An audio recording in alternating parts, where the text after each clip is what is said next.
Queridos, eu quero iniciar uma série de ministrações com vocês. Eu quero falar durante esse mês que está iniciando sobre uma série de mensagens. Deus tem falado muito comigo a respeito de nós darmos um segmento nas mensagens que eu estou compartilhando com a igreja. Às vezes eu ministro mensagens temáticas, falo só sobre temas de maneiras soltas, avulsas, mas eu quero falar sobre a cultura do reino com vocês. Nós vamos iniciar uma série chamada Cultura do Reino e eu quero falar sobre transições. Vai ser uma série de 3, 4 mensagens. Se Deus me der graça, nós vamos a 5 mensagens. Cada domingo eu quero falar um pouco sobre essa cultura do reino e sobre esse tempo de transição em que nós vivemos.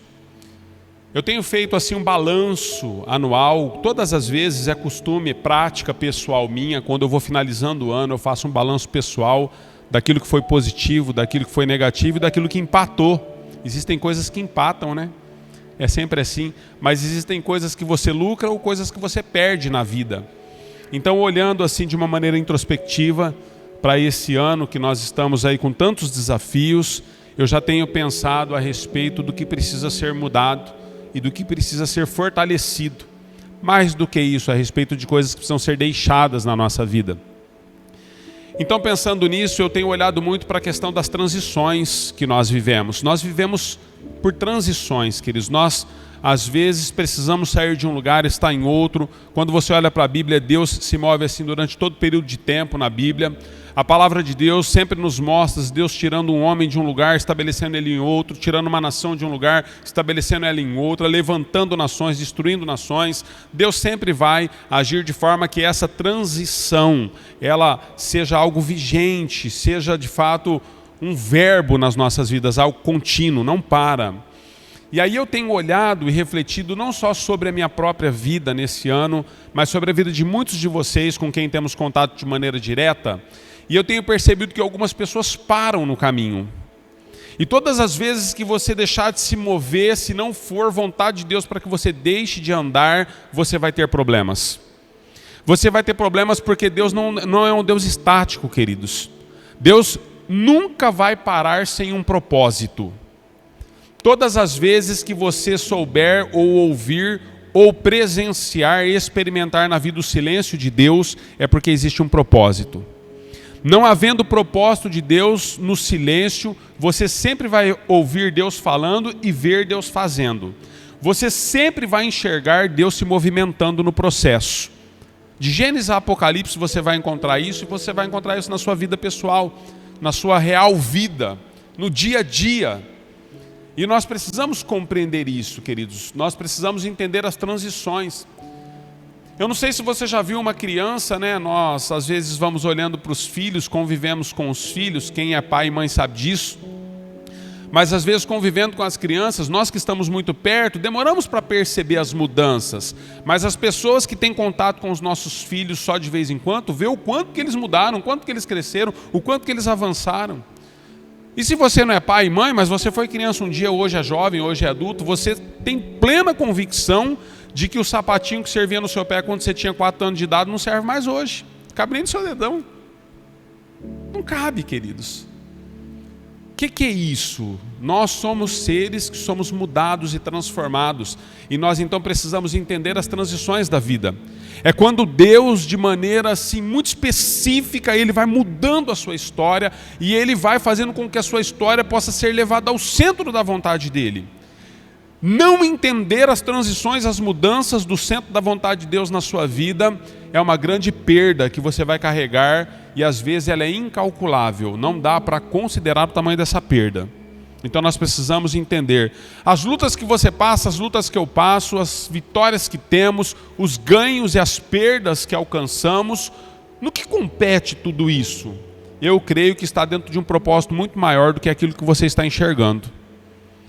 As perdas, queridos, que você e eu carregamos, as marcas, as cicatrizes, elas são para que você possa se tornar uma pessoa melhor. Não para que você possa sucumbir e viver aprisionado dentro de um quarto com depressão, mas para que você possa ser forjado. A Bíblia diz que assim como o ouro é puro, importa que os filhos de Deus sejam forjados no fogo para que eles sejam puros diante de Deus.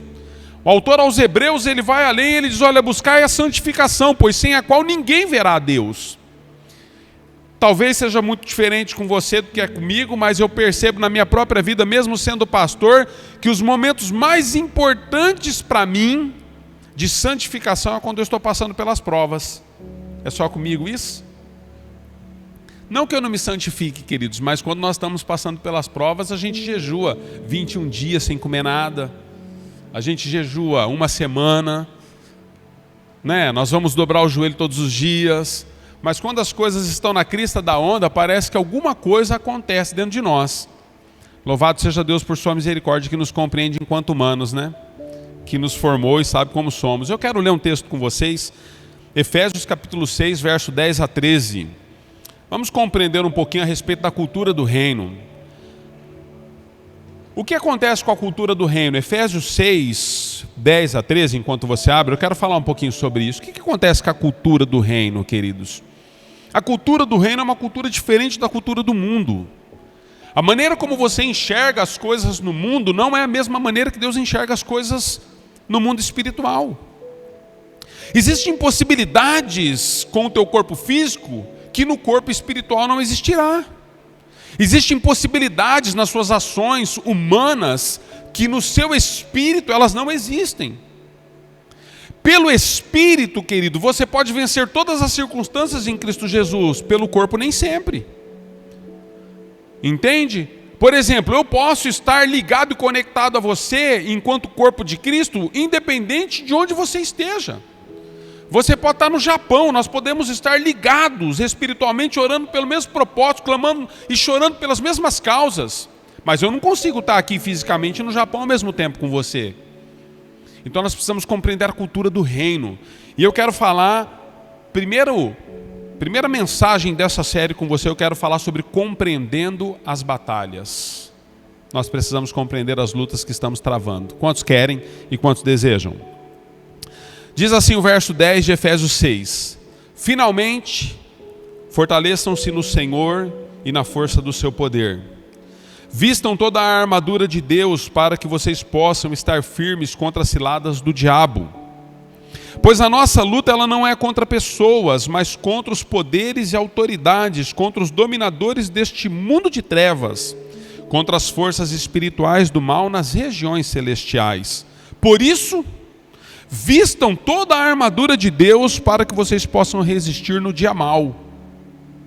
Presta atenção, queridos, é resistir no dia mal. Não é resistir o dia mal. O dia mal vem para todo mundo. O fato de você estar revestido da armadura não significa que o dia mal não vai te alcançar. É que em meio às dificuldades do dia mal você vai estar guardado, é diferente. Então, para que vocês possam resistir no dia mal e vocês possam permanecer inabaláveis depois de terem feito tudo. Queridos, eu quero falar um pouquinho sobre isso com você, porque é o seguinte, olha, eu olho às vezes com compaixão para algumas pessoas. Existem pessoas que as lutas que alcançam elas são questões tão insignificantes, queridos, e elas atrofiam pelas lutas e pelas dificuldades que as alcançam. Ao contrário, também é uma verdade, uma grande realidade. Existem pessoas que uma grande avalanche alcança a vida delas. Lembra de Jó? Jó perde filho, perde bens, perde tudo. Até a mulher de Jó conspira contra Deus, mas Jó não perde a fé em Deus. Ele não perde o propósito, o senso daquilo pelo qual Deus o levantou para ser. Por que será que nós mudamos tanto em relação à nossa posição, às lutas que nos advêm? Será que é por causa só da nossa personalidade? Eu creio que vai além disso. Eu, por muito, queridos, taxei as pessoas por conta das suas personalidades, por conta das suas, às vezes, melancolias, por conta dos seus fracassos, por conta dos seus desânimos, e aí nós vamos separando os valentes dos valentes, não é? Porque lá com o exército de Davi, havia os valentes de Davi, mas havia alguns dos valentes que eles eram valentes dos valentes. Então nós vamos taxando as pessoas. Mas refletindo sobre isso e sobre esse texto, eu comecei a perceber que as coisas não são bem assim, queridos. Às vezes, pessoas que são alcançadas por lutas tão pequenininhas, elas sucumbem no processo, elas desanimam no processo, é por causa da mentalidade. Não é nem por causa da personalidade. É a maneira como nós entendemos a cultura do reino. É a maneira como Deus de fato se move em nós através da consciência que nós temos daquilo que estamos enfrentando. Ou seja, para os irmãos de Davi, Golias era um grande gigante. Para Davi, Golias era um incircunciso que estava afrontando Deus de Israel. O que mudou, queridos? Você acha que Davi era mais macho do que os irmãos dele? Eu acredito que não. Sabe por quê? Porque Davi falou, sabe qual que é o problema de vocês? Vocês estão lutando aí, olha, com espadas e lanças e uma série de coisas, mas eu não. Eu vou contra esse gigante em nome daquele que vive. Em nome do Senhor dos Exércitos, que pode todas as coisas e muda todas as coisas. É Ele que levanta, Ele que abate, Ele é o alfa, Ele é o ômega, o princípio e o fim. E nós precisamos compreender, queridos, que quando Paulo está nos escrevendo em Efésios a respeito de nós nos revestirmos, a primeira questão que você precisa entender sobre o revestimento, antes mesmo de você colocar todos os aparatos de uma armadura no seu corpo, você precisa revestir a sua mente. É a mente, queridos, em primeiro lugar. Porque sem a compreensão clara daquilo que nós estamos enfrentando, nem a armadura você põe. Eu tenho visto muitos de vocês serem feridos de todos os lados e formas, queridos. E quando eu olho e sento com muitos de vocês, conversando com vocês, eu percebo que falta em vocês essa posição, essa consciência do revestimento da armadura de Deus. Eu vou entrar um pouquinho nisso, quero explicar para você algumas coisas para que a gente possa pensar juntos. Mas eu quero falar com você o seguinte, Paulo, queridos, quando escreve aos Efésios, Paulo ele começa com uma ideia. No 1º ao 3º capítulo, Paulo vai falando um pouquinho de como Deus nos amou e como Deus nos separou nele, para que nós pudéssemos ter uma vida segundo a sua vontade. Então Paulo vai nos dando a ideia, ao falar com a igreja de Éfeso, ele vai nos dando a ideia que nós fomos eleitos em Deus, que está tudo certo, que Deus nos chamou para uma vida nova e que as coisas agora foram transformadas. E Paulo vai dando essa ideia. Mas a partir do capítulo 3, Paulo ele começa a chamar a igreja para uma nova responsabilidade. E a partir do capítulo 3, Paulo vai falando de responsabilidades da igreja, das quais, por ter se ausentado dos irmãos por um período de tempo, ele foi vendo e percebendo que os irmãos começaram a adormecer. Os irmãos começaram a afrouxar. Os irmãos começaram a não mais buscar da maneira que deveria buscar. E aí Paulo então vai colocando e corrigindo uma série de coisas nessa igreja de Éfeso. Ao ponto de no capítulo 5 ele chega no ápice dessas exortações e ele vai falando de muitas coisas. E quando ele nos fala em Efésios capítulo 6, daquilo que é a armadura de Deus, ele já havia dado uma série de conselhos. Muitos conselhos, querido. Ele dá conselhos sobre o casamento. Efésios capítulo 5 vai falar sobre a vida do homem e da mulher. Ele compara o casamento como o homem amando a esposa como Cristo amou a igreja, como a mulher se submetendo ao marido, como... Aí ele vai falando de uma série de coisas. Ele fala dos filhos, ele fala das autoridades, ele fala dos escravos, ele fala dos livres, ele vai falando. Aí ele diz, depois de ter feito tudo isso, aí ele fala de uma armadura. Ou seja, uma série de coisas precisam ser consideradas. Nós precisamos compreender qual é o campo de batalha que nós estamos vivendo. O porquê será que Deus espera que eu e você nos posicionemos para enfrentar as coisas celestiais, espirituais no dia mau? Por que será que Deus se importa tanto com isso? Eu quero dizer algo para você a respeito desse momento de Paulo. Paulo, na verdade, ele está escrevendo para um grupo de pessoas que ele já conhecia, queridos. Atos capítulo 18. Se você conhece a palavra, você vai ver que Deus leva Paulo para conviver com muitos irmãos. E esses irmãos, a igreja de Corinto, a igreja de Éfeso, muitas igrejas das quais nasceram a partir desse momento da expansão do evangelho, dá-nos uma ideia de que Paulo teve contato com muitos desses irmãos em Atos capítulo 18. Depois a igreja de Éfeso nasce. Quando a igreja de Éfeso nasce, queridos, Paulo está vivendo um momento diferente. Paulo está vivendo um momento onde a perseguição a respeito da igreja ela já acontece. Paulo escreve para essa igreja de dentro de uma prisão. A carta é escrita à igreja de Efésios, queridos, é escrita de dentro de uma prisão. Primeira coisa que eu quero que você possa levar daqui nessa manhã. Você precisa compreender isso. Quem entende o que é batalha espiritual, queridos, quem entende a guerra da qual está enfrentando, não fica limitado pelas circunstâncias físicas e exteriores. Por muito menos pessoas deixam o cristianismo, por muito menos pessoas deixam a família, por muito menos pessoas deixam os propósitos e os sonhos de Deus para a vida deles, por muito menos. Paulo está dentro de uma prisão e ele entende o seguinte: eu preciso de uma estratégia espiritual. Eu não estou podendo mais visitar os meus irmãos e viajar como eu fazia, agora eu estou dentro de uma prisão. Então, inspirado pelo Espírito Santo, ele começa a escrever cartas a muitas igrejas. Ele escreve para Timóteo, ele escreve para Filipe, ele escreve para um monte de igrejas, queridos. E ele escreve para essa igreja de Éfeso. E quando ele escreve para essa igreja, ele está nos dando um legado, nos deixando um legado. Ele está dizendo o seguinte: olha, batalha espiritual em primeiro lugar, precisa que você entenda que as coisas que são te acometidas pelo lado de fora não pode corromper o que está dentro. Nós não podemos mudar, queridos. Pessoas te feriram no caminho? Quantos foram feridos já no caminho? Quantos foram decepcionados? Muitos de nós, queridos. Não é possível passar pela vida sem sermos decepcionados. Quantos já adoeceram? Não é possível passar pela vida sem enfrentarmos circunstâncias assim. Quantos já entraram em estado assim que, se não for Deus, sabe aquela oração que você fala assim: Senhor, eu já não sei mais o que orar, eu não consigo mais, ó Deus. E Paulo está dizendo: olha, o que vocês estão dizendo? Para onde vocês estão conduzindo a vida cristã de vocês?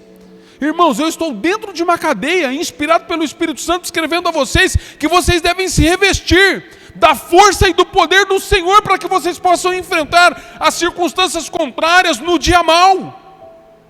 Mas eu quero abrir os olhos de vocês. A primeira coisa que eu quero dizer para você, Paulo está dizendo para a igreja: você precisa entender que a sua luta não é contra a carne e o sangue. Ela não é contra as pessoas. As nossas lutas não são contra as pessoas, amados. Elas são contra principados e potestades que atuam nas regiões celestiais, e Paulo tem essa convicção.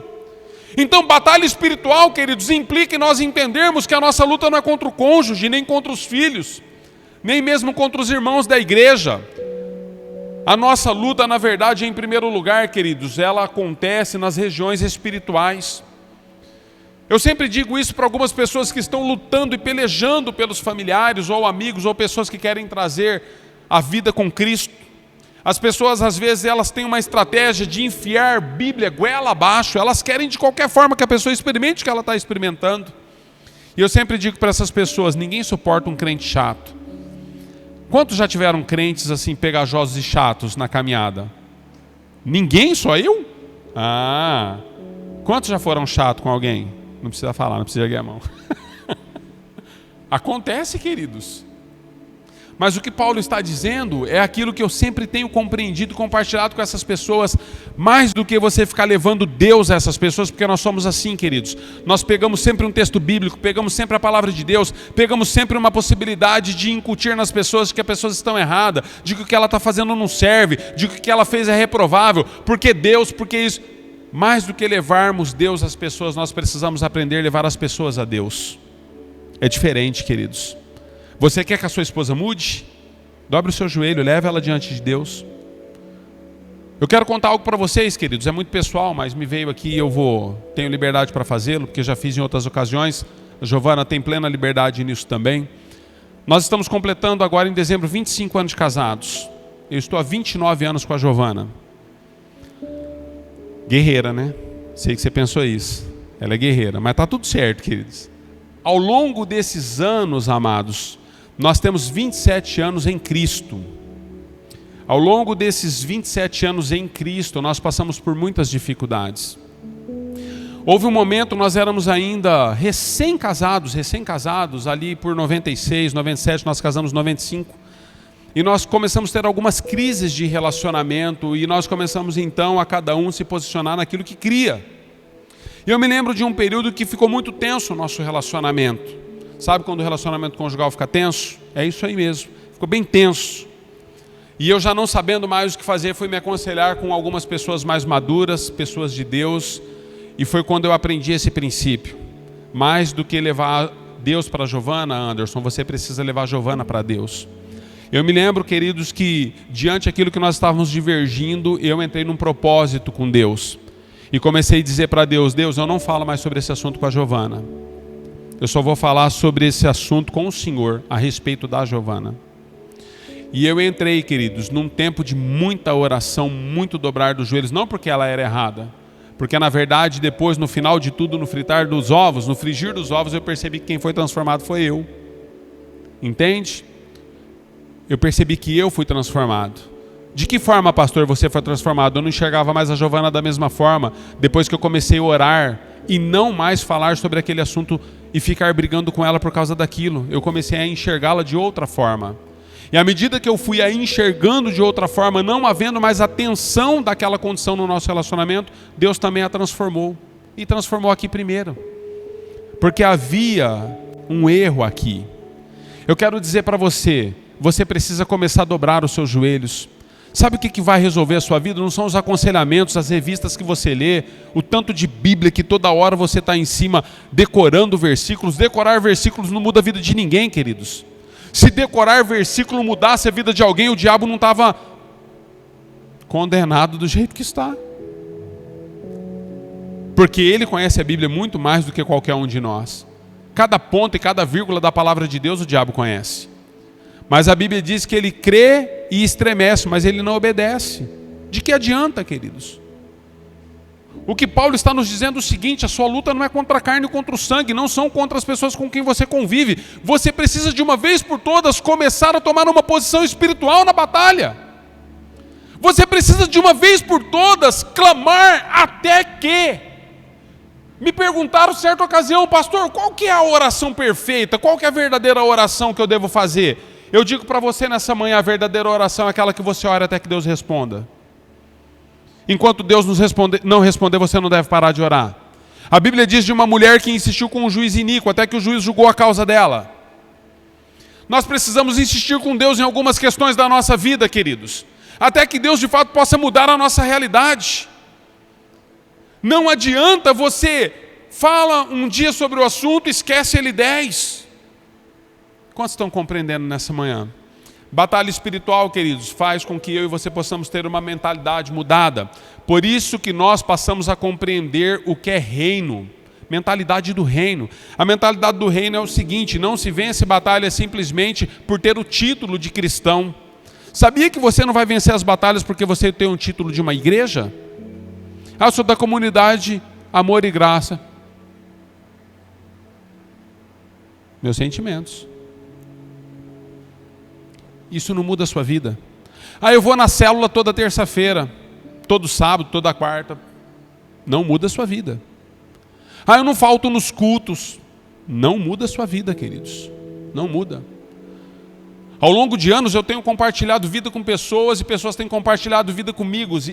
E eu tenho percebido que ao longo de anos pessoas estão na igreja ouvindo a palavra todos os domingos, lendo a Bíblia ao longo de anos, estudando cursos, muitos cursos, queridos. Já fizeram Casados para Sempre, já fizeram Educação de Filhos, já fizeram Noivado, já fizeram CRAU. O CRAU é um curso de finanças, já fizeram de tudo, queridos. E você olha para a realidade deles há anos, é a mesma realidade. Então o que muda a nossa vida? O que muda a nossa vida é compreendermos que nós estamos diante de uma batalha. Enquanto você está aqui me ouvindo nessa hora, existe uma grande guerra em favor da sua alma. O inferno, queridos, não trancou as portas porque estamos fazendo um culto. Quantos sabem disso?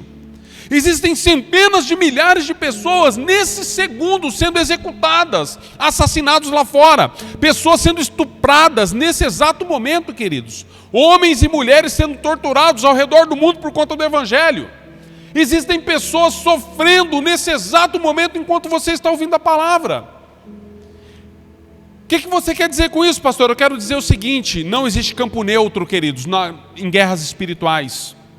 Enquanto nós estamos aqui, a luta continua. O diabo, queridos, a Bíblia diz em Apocalipse que existem duas coisas na vida que não se fartam, no mundo que não se fartam: os olhos do homem e o inferno. Duas coisas não se fartam no mundo: os olhos do homem e o inferno. Os olhos do homem porque você cobiça tudo que você vê. Você nunca está confortável com o carro que você tem, você sempre quer o melhor. A sua casa que você tanto almejava, agora ela já não te serve mais. Aí daqui a pouco, enquanto você está olhando para coisas, e você está com um sentimento de troca em relação às coisas, ainda vai, queridos. Mas como os olhos não se fartam, daqui a pouco você olha para o cônjuge e ele já não te serve mais. Por enquanto era coisas, até aqui. Mas agora são pessoas. Aí você olha para os irmãos com quem você convive e eles não te servem mais. Sabe por que eles não te servem? Porque você é muito santo para eles. E eles são muito pecadores para conviver com você. Então você não convive no meio desse povo porque eles falam mentira. Você não convive no meio desse povo porque eles não amam como você gostaria que eles amassem. Você não convive com esse povo porque eles não estão à altura daquilo que você diz ser santidade. Então você rejeita as pessoas e troca as pessoas como se estivesse trocando de roupa. E nós precisamos entender que mentalidade do reino é aquele que é considerado maior, é o que se faz menor, é o que lava o pé, é o que enxuga os pés, é o que ama incondicionalmente. A mentalidade de reino é diferente, queridos. Nós precisamos de uma transição na vida. E a transição na vida implica não você dizer com os lábios que ama a Deus, mas que você possa de fato proferir com a vida aquilo que Deus é e aquilo que Deus fez. Isaías traz uma repreensão ao povo, dizendo ao povo: sabe qual que é o problema de vocês? E lá nos evangelhos isso é declarado novamente, quando há uma afirmação da vontade de Deus em relação a esse assunto. E é citado: vocês me louvam com os lábios, mas o vosso coração está longe de mim. Já pensou que repreensão, queridos? Vocês me louvam com os lábios, mas o vosso coração está longe de mim. Sabe por quê? Porque nós sabemos toda a teoria, mas nós não conseguimos praticá-la. Então deixa eu dizer para você, guarda isso no seu coração. Você precisa voltar para o centro da vontade de Deus. Hoje é dia, queridos, de decisões nesse lugar. Você precisa ter a sua mente renovada no Senhor. Você não pode mais olhar para as pessoas como as pessoas te fazendo mal, mas você tem que olhar que por trás dessas pessoas existe um mal que tem usado circunstâncias, meios, formas e momentos para destruir a sua vida. E você precisa amar incondicionalmente a fim de que todas essas cadeias caiam por terra. Sabe o que tem feito com o mal? Sabe o que tem feito com que o mal cresça dentro da igreja? É a ausência do bem. A ausência do bem sempre vai fazer o mal existir, queridos. Então você precisa trazer para dentro da comunhão com os santos, para dentro da tua casa, para dentro do teu trabalho, para dentro dos seus relacionamentos. Você precisa trazer a existência do bem. E o bem, queridos, vai lançar fora todo o mal que nós julgamos tantas vezes. E Deus então está nos falando a respeito disso. Então nós passamos por momentos difíceis, queridos, onde nós estamos diante de uma batalha, não compreendemos essa batalha. Mas existem algumas coisas que eu quero falar para você, a fim de que a gente possa já ir finalizando. A grande realidade é que o dia mau vem para todo mundo. Mas nós temos colocado os nossos olhos no dia mau, querido, e alguns de nós temos paralisado nesses dias maus. Por que paralisado? A tua vida continuou, mas quando eu converso com você, ou pessoas conversam com você, você abre a mesma gaveta de 5 anos atrás. Você abre a mesma gaveta de situações de 2 anos atrás. E a gente não consegue mais ter acesso ao seu coração. Porque de fato você decidiu, isso é decisão, viu, queridos? Deus não tem nada a ver com isso. Sabia que existem algumas coisas, e aí sim eu pontuo e afirmo e aprovo a questão do livre-arbítrio nas nossas vidas. O que é o livre-arbítrio, pastor? O livre-arbítrio, na verdade, ele te foi dado para decisões morais. E toda decisão que você toma em trazer, agregar ou excluir é uma decisão que você está tomando. Porque, na verdade, existe uma decisão que está acima da sua. Sabe qual que é a decisão que está acima da sua? Amar a Deus de todo o teu coração, toda a tua alma, toda a tua força, teu entendimento, em primeiro lugar. E ame ao seu próximo como a você mesmo. Então o que você não quer para você, não faça com os outros. Eu já fui muito ferido na vida, queridos. Você já foi muito ferido na vida, ferida na vida. Mas eu quero dizer para vocês, isso não pode estar acima do Evangelho nas nossas vidas. Deus deseja transformar as nossas vidas. Quantos creem, digam amém. Deus deseja transformar as nossas vidas. Então Paulo está nos dando essa ideia que quando o dia mau chegar, queridos, qual deve ser a nossa posição? Eu quero falar com vocês só sobre 2 aspectos, nós vamos finalizar. Proteja-se. Eu não vou entrar nas questões da armadura espiritual, mas eu vou falar para que ela serve na sua vida. Eu não vou aqui detalhar cada uma delas. Não vou detalhar aqui o Evangelho da paz, o capacete da salvação, Não, mas eu quero falar sobre 2 pontos só com você. A armadura tem como propósito na vida de um guerreiro protegê-lo nas circunstâncias difíceis de guerra. Então você precisa aprender a se proteger. Como eu me protejo, pastor? Você precisa aprender a se proteger com os recursos que Deus te dá. A Bíblia nos fala em 2 Coríntios capítulo 10 que as nossas armas não são carnais, mas elas são poderosas em Deus. Poderosas em Deus, queridos. Para que nós possamos vencer tudo aquilo que vem contra as nossas vidas. Então, quais armas são poderosas em Deus, pastor? Eu quero dizer para você, o dia mau e as dificuldades que vêm contra você não é para que você desista do seu casamento, não é para que você desista do seu trabalho, não é para que você desista do seu chamado, da sua vocação. Quantas pessoas dentro das igrejas, é o que mais existe, queridos. Não estou falando de comunidade, estou falando de igrejas ao redor do mundo. É o que mais existe. Quantas pessoas enterraram seus talentos dentro das igrejas? Dentro das igrejas, queridos, nós vemos pessoas, músicos, nós vemos diáconos, pastores, pastoras, líderes de mulheres, líderes de homens, pessoas que são voltadas para o ministério infantil. Todos sentados, queridos. Passam o restante de toda a sua existência sentado numa cadeira porque não conseguiram se resolver com Deus aqui dentro. Em não conseguir se resolver com Deus, não se resolvem com pessoas. E sabe quem paga um preço alto por tudo isso? Não é só você que está sentado, mas toda uma geração de pessoas paga um alto preço por causa disso. Porque você decidiu se isentar da posição que Deus te colocou e dos dons e talentos que Deus te deu, porque você teve um problema pessoal. Presta atenção, um problema pessoal, as pessoas não têm a ver com isso. Existem pessoas que estão sentadas à sua volta hoje que você nem as conhece e estão pagando um alto preço porque você está sentado e sentada. Você não aprendeu a se defender. Nós precisamos aprender a nos defender, queridos. Como eu me defendo, pastor? Entendendo que as circunstâncias não podem ser ignoradas. Primeiro ponto, elas existem. Mas entendendo que eu não preciso me transformar naquilo que o outro está me transformando. Jesus, queridos, quando ele recebe o traidor Judas, a Bíblia diz que Jesus olha para Judas. Quantos creem que Jesus não era um mentiroso, não um enganador? Jesus não era, queridos. Jesus era santo, filho de Deus. E a Bíblia diz então que Jesus olha para Judas, vindo ao seu encontro. E Jesus então diz para Judas: aqui vens, amigo. Eu acredito que Jesus, queridos, não estava usando de política com Judas. Jesus estava sendo sincero com Judas, chamou ele de amigo, sabendo que ele o iria trair. Jesus está querendo dizer o seguinte: existe uma circunstância, um cenário, mas aquilo que o diabo fez com você, Judas, não vai fazer comigo. Ele não vai me transformar na essência, porque você se tornou nisso que você é. Pessoas se tornaram, queridos, em coisas que se você pudesse evitar, você evitaria para o resto da sua vida. Pessoas se tornaram nos seus algozes tantas vezes, mas aquilo que eles se tornaram não pode mudar quem você é. Nós temos uma identidade. E nós precisamos ter a convicção dessa identidade, quem somos em Cristo, em Deus. E o propósito pelo qual Deus nos levantou nessa terra. Deus nos levantou, queridos, para cumprir um propósito e um papel, um chamado, uma vocação. Dons foram dados a você. Ninguém pode cumprir aquilo que você está se isentando de ser e fazer. Ninguém. Absolutamente ninguém. Por isso nós precisamos entender o que é a batalha espiritual, queridos.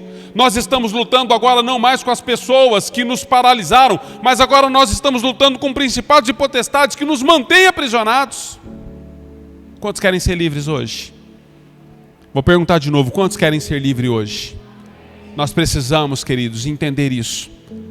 Deus deseja que você se proteja. Como mais eu preciso me defender, pastor? Como mais eu preciso me defender? Nós precisamos entender, queridos, que as nossas armas, elas têm sido deixadas de lado.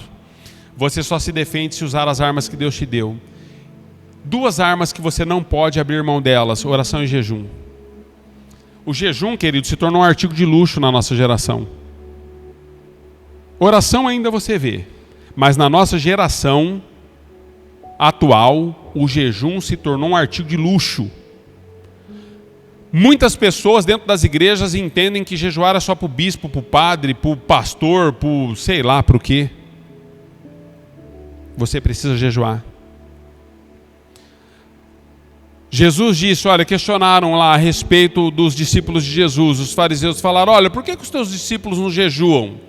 Jesus falou assim, por que haveria os meus discípulos de jejuar, sendo que o noivo está na festa? Enquanto o noivo está na festa, tem comida abundante, deixa eles comerem. Mas haverá um tempo em que o noivo será levado. Nesse tempo eles deverão jejuar. Será que mudou alguma coisa, queridos, na palavra de Deus? Vou te fazer uma pergunta. Há quanto tempo você não jejua? Qual foi a última vez que você jejuou? Você já jejuou um dia? Jó passou por uma grande tribulação na vida, queridos. No finalzinho da vida de Jó, Jó usou uma expressão: Senhor, antes eu te conhecia de ouvir falar, hoje os meus olhos te veem. Jejum na vida de algumas pessoas está igual Jó, só de ouvir falar. As pessoas nunca experimentaram, queridos. Senhor, por que nós não conseguimos expulsar os demônios desse menino? Jesus falou, existem castas de demônios que somente com jejum e oração. Só oração não adianta.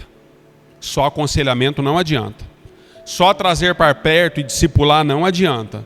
Só abraçar e amar incondicionalmente não adianta. Tem que ter jejum, queridos. Tem que ter jejum. Está jejuando? Está clamando? Então deixa eu dizer algo para você, se você não tem feito isso. Se você não conhecia esse princípio, vai passar ileso. Não é com você que eu estou falando. Mas se você já conhecia o princípio, eu tenho uma notícia triste para você. Eu não vou conseguir resolver o seu problema. Não adianta você colocar todas as suas expectativas em mim, que sou seu pastor. Nem o seu líder de célula vai conseguir. Ou você toma a posição de uma batalha espiritual, ou você nunca vai conseguir se defender dos ataques do inimigo. Quando eu jejuo por pessoas e oro por pessoas, queridos, por situações e circunstâncias, sabe o que é que Deus preserva? A minha vida. Eu estou me revestindo da armadura de Deus. Por quê, queridos? Porque na verdade a Bíblia nos fala de um escudo. E esse escudo tem nome. A primeira coisa que o diabo quer atacar, a primeira coisa que o diabo quer derrubar, a primeira coisa que o diabo quer destruir quando ele investe contra a sua vida é algo chamado fé. Porque a incredulidade, queridos, na vida de um ser humano sempre vai impedir o operar de Deus. Então, Efésios, Paulo, inspirado pelo Espírito Santo, está nos dizendo o seguinte, olha, o escudo da fé, com o qual vocês poderão apagar todos os dardos inflamados do maligno. A fé é um escudo, queridos. Quer se proteger? Fortaleça a sua fé. Quer fortalecer a sua fé? Ore e jejue. Esteja diante de Deus. Por último, você não precisa só se defender. Existe um outro princípio que, além da defesa, você também precisa agir nele. Você precisa aprender a atacar. Ataque o inimigo, queridos. Ataque o inimigo. Porque ninguém aguenta apanhar a vida toda e se defender a vida toda. A Bíblia nos dá um texto que diz que nós devemos ser simples como a pomba e prudente como a serpente. Sabe o que é ser simples como a pomba, queridos? Nos fala de discernimento. Eu consigo discernir, queridos, quando as pessoas fazem algum tipo de mal contra mim, mas que de fato foi assim um lapso da pessoa. Mas agora eu consigo também discernir, queridos, de maneira simples e singela, as pessoas que têm um mal no coração. E como elas insistem em derrubar a sua vida vez após vez, vez após vez. O que isso me indica? Me indica que é possível então eu conseguir ter entendimento quem são aqueles que o diabo está usando. Porque questões isoladas, queridos, elas te alcançam e passam.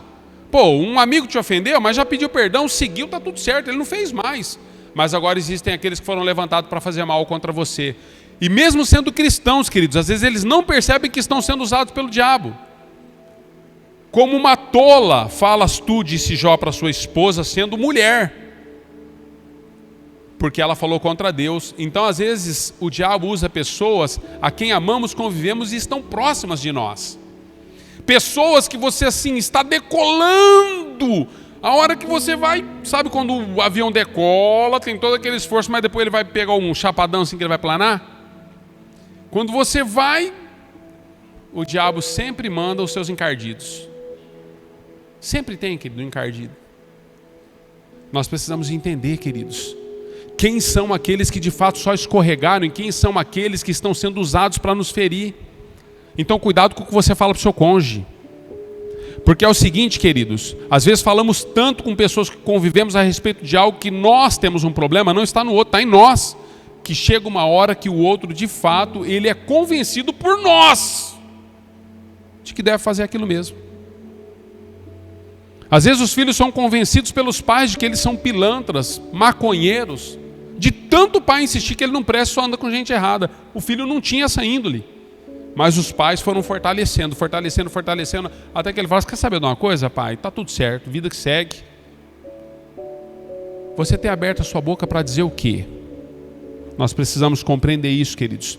Então, quando nós falamos sobre atacar, a nossa luta não é contra a carne, contra pessoas. A nossa luta é contra os principados e potestades. Ataque o alvo certo. Ataque o alvo certo. Eu, quando oro por pessoas, eu coloco o nome da pessoa e eu digo: Senhor, em nome de Jesus, todos os principados, potestades, todos os espíritos que estão atuando na vida dessa pessoa contra a minha vida, Senhor, eu quero destronar esses espíritos na vida dessa pessoa. Senhor, eu cancelo toda palavra maldita dessa pessoa contra mim, que foi usada a boca dela contra a minha vida, eu cancelo. E eu vou orando assim, queridos. Eu vou cancelando todo o mal que está fluindo através daquela pessoa para alcançar a minha vida, porque a minha briga não é contra aquela pessoa. É possível que nós nos encontremos lá no céu. Aí o que eu vou dizer para ela? Rapaz, amaldiçoe você com força, hein? Não vou dizer isso para ela. Vou dizer: rapaz, pensa na legião, que estava te dando trabalho e me dando trabalho com força também. Aí eu vou falar da legião, queridos, não vou falar dele. Quantos estão entendendo, queridos? Quantos ainda estão comigo? Eu desejo muito que você possa avançar. Outra coisa, queridos, como nós então podemos atacar? Resistindo, queridos. A defesa, na verdade, o escudo, ele nos fala de uma posição de vulnerabilidade. Estamos vulneráveis, usamos o escudo. Agora, a resistência fala da espada do Espírito. A espada do Espírito, você vai para cima. Você precisa ir para cima. Você precisa resistir o dia mal. E aí a Bíblia diz que após tendo feito tudo isso, você deve ficar firme. Permaneçam firmes.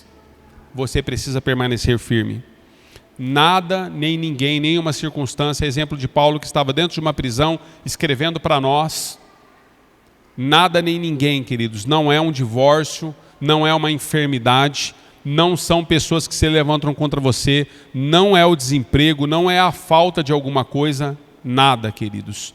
Quem poderá nos separar do amor de Deus em Cristo Jesus? Seria a morte, a profundidade, a altura, os principados, os anjos? Nada, queridos. Quantos creem nisso? Nada. Você precisa crer nisso. Deus não é homem para mentir e nem filho do homem para se arrepender. Então nada nem ninguém pode nos separar. Nós precisamos, com espadas empunhadas nas mãos, no mundo espiritual, avançar contra as hostes da maldade e declarar, como Josué disse: eu e a minha casa serviremos ao Senhor. Quantos creem nisso? Digam amém. Ministério de Música, eu quero orar com você. Se você pudesse colocar em pé. Nada nem ninguém, queridos.